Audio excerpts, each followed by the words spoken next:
Hi. This time we're going to show you our standing rigging, our new Thru-Hulls and Seacocks. See what?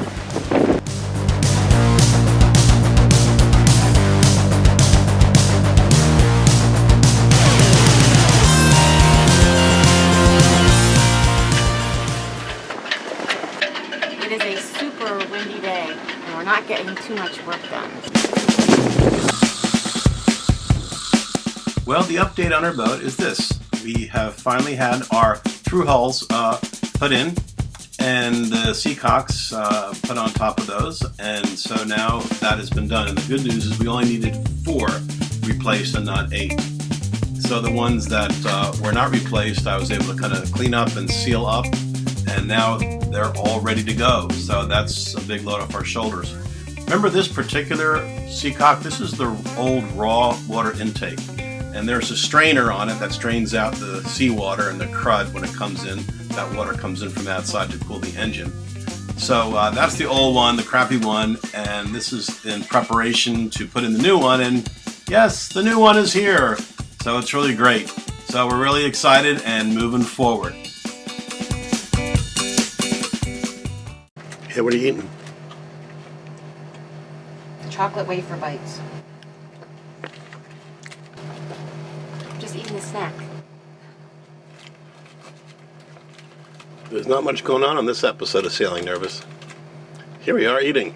That's like the sitcoms from the 60s when you looked at the TV guide. In the old days it would say, like on this episode, you know, Fred changes the tire. That would be like the whole description of the episode. I guess you were too young to remember TV shows from the 60s, though, during the 60s. During the 60s? Yeah. You weren't even born then, were you? How did I meet such a young, beautiful wife? I don't know, how did you? Butt shot! You didn't veto it in time. I can't hear you by the refrigerator, so whatever you're saying is totally not being heard by me. We also have been removing the old name in preparation for the renaming ceremony. Here's a simplified understanding of standing rigging. You got the mast, you got the boom, you got the forestay, you got the backstay, and you have the side stays. The side stays go down into the hull, either externally or sometimes they go inside and they're kind of buried behind cabinetry. We'll talk about the importance of being able to inspect chain plates, because if they fail, you're going to have a problem, and they can fail, and they do.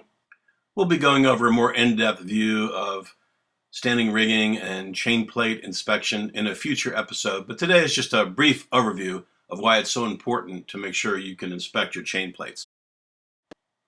Our Moody 34 is just about to have a standing rigging inspection, but it has to be in the water first because it's dangerous for the rigger to climb up the mast while it's on the hard. So one thing that we're going to be talking about in future episodes is we have a baby stay, and there's a baby stay issue. Stay tuned.